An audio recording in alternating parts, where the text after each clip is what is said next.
President Biden recently invoked the Defense Production Act to support investment in domestic drug manufacturing. It's part of the so-called Bidenomics, and it's designed to bolster supply chains and increase spending at home. Well, what's the strategy here, and will it work?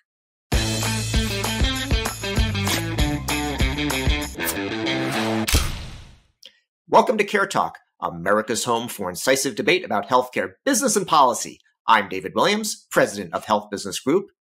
And I'm John Driscoll, the president of Walgreens Health. Hey, come join our ever-growing community on LinkedIn, where you can access CareTalk content and interact with your wonderful hosts. And be sure to leave us a rating on Apple or Spotify while you're at it.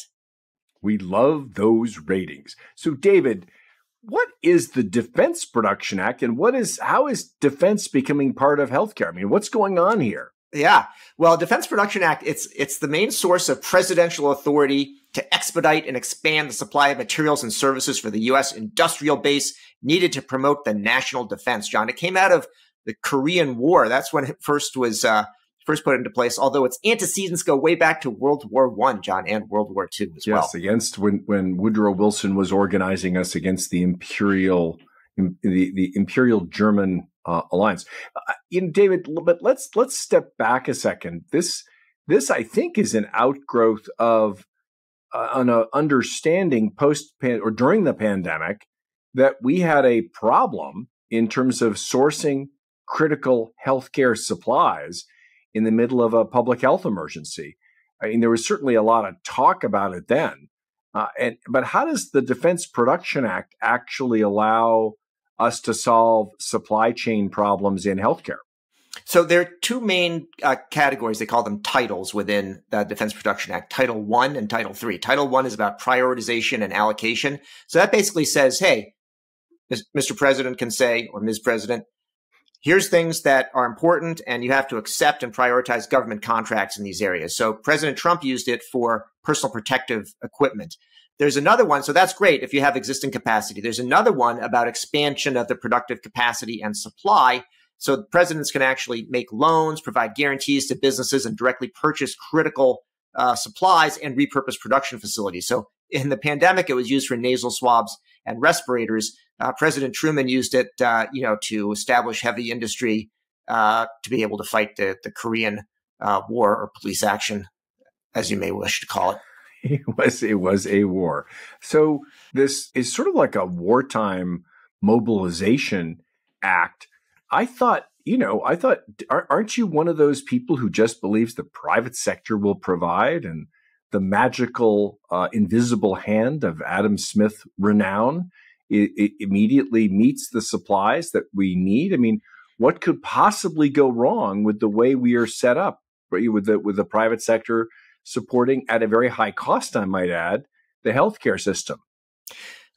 Well, John, there's a lot wrapped into that, so I'll take the simple version of it. Yeah, I'm a believer in the invisible hand in general, and I think the Defense Production Act is an example of sort of, wrapping us in the flag of patriotism, which happens during wartime when people want to do more central planning and repress individual rights, and you wrap it up with defense or patriotism, and it does it. And that's pretty much what the Defense Production Act is. In the Soviet Union, they call this central planning. The Soviet Union went out of business, but the U.S. is still using the same activity. I mean, let's be honest. Over 50 cents of every healthcare dollar is somehow related to the government. The government's the largest payer. It buys everything. And I think it's completely reasonable that the government should be more directive with the private sector. But aren't we, but let me understand your private sector perfect system. If we're already paying the highest prices for everything in the world, how can it be that we need the Defense Production Act involved with our healthcare system in the U.S.? Defense Production Act was really, you go back to how it was used in the Vietnam War, it was used to prioritize and accelerate the production of the M1 tank by Chrysler. Yeah, and Agent Orange, John, it was also used for that. Yes, yeah, and Agent Orange. In the Korean War, it was used to distribute manufacturing and prioritize government use of critical materials to support our soldiers and sailors in the Korean War. but those are situations where there's only kind of one buyer, and Yeah. you've got the fierce urgency of a wartime situation. I don't quite understand how we ended up with a healthcare system where, again, everything costs too much that we need somehow, the government meddling around. I thought the private sector was perfect. So, John, the government is supposed to have a monopoly on the use of force and on the military. And so it makes it a monopsony. They're the only buyer. And therefore, Defense Production Act kind of makes sense, right? The government's the only buyer. Therefore, they may have some say on the industrial base. Now, what's interesting in healthcare is sometimes we pretend that it's a free market. And so what happens is it's a supposedly free market, but the government is providing most of the money. And so you see a lot of distortions. I was just in Canada over the weekend and talking to somebody who's taking a bunch of medications. Canada. Yeah. Well, it was at Quebec, which this person is an English speaker, so they consider it part of Canada. And they were saying, how come it's so expensive here's what I pay for drugs. He has 12 drugs that he takes. This guy's 89 years old in good health. It's like $150 a month. How come it costs so much in the US? And how come people are coming here for insulin? He doesn't understand it. And I said, well, yeah, it's because it's the only government in the world that doesn't actually negotiate drug prices. They're doing all the payments, but they're not negotiating for it. So it's actually reasonable to extend this, John, maybe Defense Production Act is a misnomer, but to extend the same concept into healthcare because government is the main buyer, although not the only buyer as they are with the military.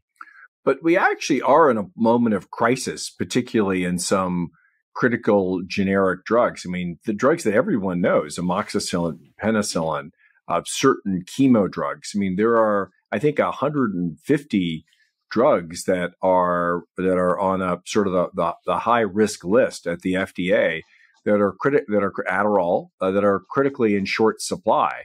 I mean, how did we end up with this where there's such a challenge with supplying drugs that almost every American family is going to use at one point or another? In some cases, 1 out of 3 people is going to get cancer. Adderall is a common ADD medicine, but penicillin and amoxicillin is sort of the standard. Like, how do we end up running out of that? All right, John. So the thing with making these antibiotics and making injectable products is actually they tend to be low margin, low price because you actually have something close to Adam Smith's perfect competition there. Unlimited number of suppliers, low barriers to entry, undifferentiated products. The problem is that you're not making pins or whatever they were making back in Adam Smith's day, and instead you're making these drugs that actually are complicated to make. And just because they're low price and low cost doesn't mean that they aren't complicated and the lines don't get shut down. So when you have some contamination, which occurs, then the whole factory can be shut down. And you have these supply issues. So it hasn't been worthwhile for the manufacturers to actually invest here. The same factories that make these low cost products are also making higher margin products, the more the branded products. And the FDA comes in. They don't care if it's a high margin or low margin product that's causing problem. They'll shut the whole factory down, give you a 483 letter. So companies have generally not wanted to make these products. And so you don't actually have perfect supply because there's not enough people that can make it. But you've also got, I mean, this is where, I mean, and don't go blaming the FDA. I still think the FDA is one of the best regulators that we've got, David. But I think that what many may not realize is I think 70% of the 4,000 drug manufacturers that supply drugs in the U.S., places where drugs are manufactured, are abroad. Yeah. And as the market has pushed down the price, and in a time when we had much greater hopes for fair and free trade with China, as we now have with India, and the majority of those sites, but not all of them, are in China and India. I think that we put ourselves where we kind of outsourced the supply out ex-US, but those are still federally regulated facilities. They just have much lower cost of manufacture and labor. And you to have had, I mean, as the commissioner of the FDA, Rob Califf, mentioned the other day in a speech, branded prices for drugs are actually far too high. Yeah. But that doesn't prevent a system where, in the case of generics, those drugs that are off patent and that can be manufactured by, multiple manufacturers, and hence the free market aspect, where there's a sort of a drive to the bottom, and that can create, depending on where that price sits, and it does move around a bit, some outages and some shortages. So I think the combination of those shortages plus the fact that that are created by the market, plus the fact that it's outside of the U.S. is what's triggered this desire to use the Defense Production Act, which is kind of a blunt, but in your point, poorly aimed instrument. Do you think this is going to solve the problem of drug shortages? Will the DPA solve the problem of drug shortages in the U.S.? So the answer is no. But let's look at this. So it's interesting that, this issue about the drug shortages predates the pandemic, and it's a very thorny one. And I've given, one part of the convoluted reason of what's happening, but it's not completely clear. Since the pandemic started, there's been 3 attempts to basically bring drug manufacturing to the U.S. and help the supply chains to become simpler. And the first was in 2020. President Trump issued an executive order. In 2021, President Biden created a public-private consortium to look at this. And now we've got this invocation of the Defense Production Act. Now, except for vaccines, there's been little or no movement of production to the U.S. And the reason is that it's still cheaper to produce, much cheaper over in China or India. And so no one's going to willingly bring it to the U.S. What has changed now, though, is the assumption, okay, it's cheaper, except what if you can't get it here or it's not being produced? Then it's not cheaper. And that's one of the things that changed with the pandemic. So there's some possibility that these new efforts on supply chain resilience and reducing shortages will have an impact if companies recalculate the cost, not just what's the price I pay in India or what's the cost of production, but can you get it or not? And to that end, what's new about what Biden is doing is setting up this supply chain resilience council with senior co-chairs on it. The White House National Economic Council leader and the National Security Advisor are the chairs, and a bunch of heavy hitters there. And then also they're supposed to appoint a coordinator to monitor changes in the supply chain, et cetera, and basically bring the Health and Human Services healthcare side of the world similar to what the Defense Department has, which actually does a fairly thorough job of managing supply chain in the U.S. for military products. But I do think that it's really interesting, and I think that there's been a lot of interest in the DPA because it was thrown out around a lot during the public health emergency by people in Congress, people in the press. The White House counsel was under Peter Navarro, and it was actually utilized for things like ventilators and PPE. And, one of the things that ventilators are a perfect example of where we bought a bunch of them and probably bought a lot more than we needed to. Industrial policy is hard to get right. But when you are literally running out of basic antibiotics, as the commissioner of the FDA mentioned the other day, these shortages and these problems in the supply chain are a national security issue. And certainly that's been recognized by the Pentagon. So hence the invocation of sort of the imprecise tool of the Defense Production Act.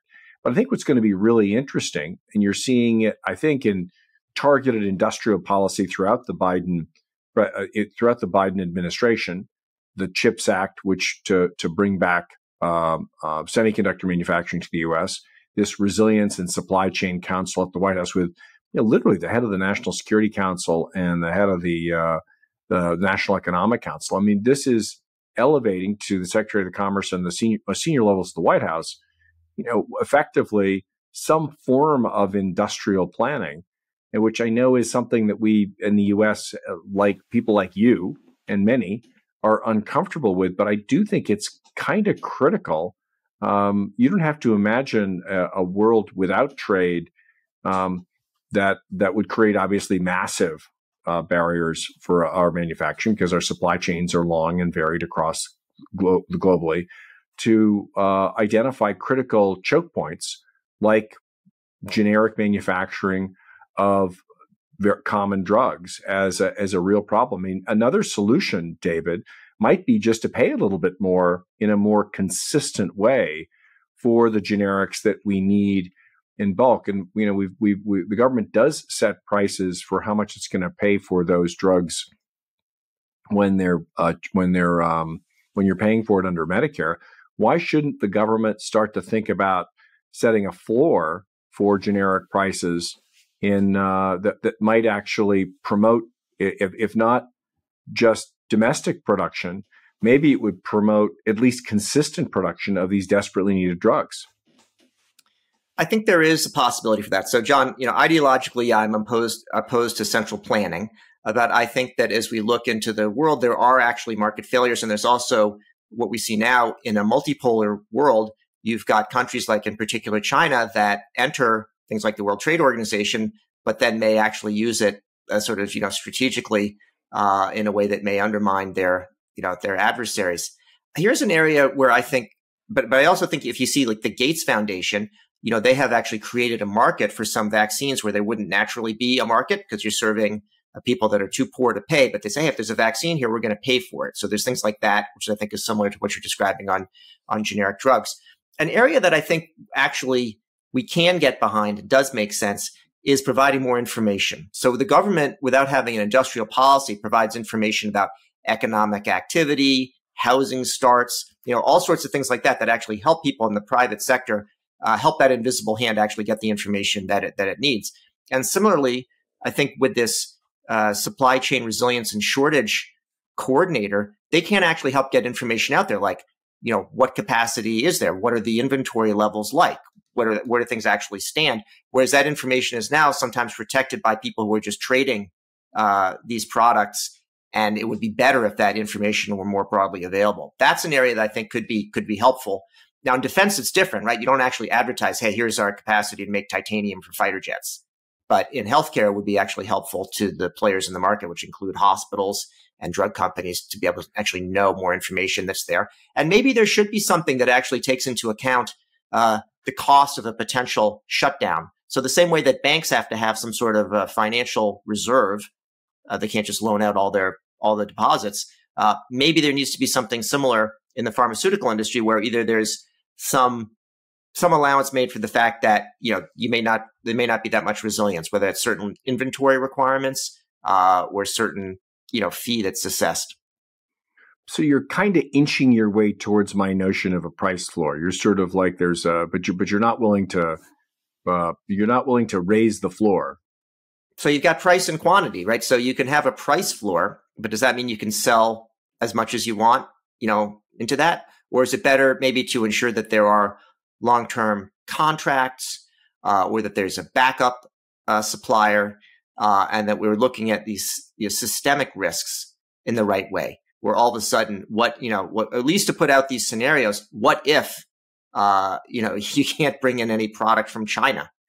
That just happened. Now, rather than answer a question with a question, David, let me suggest an operating.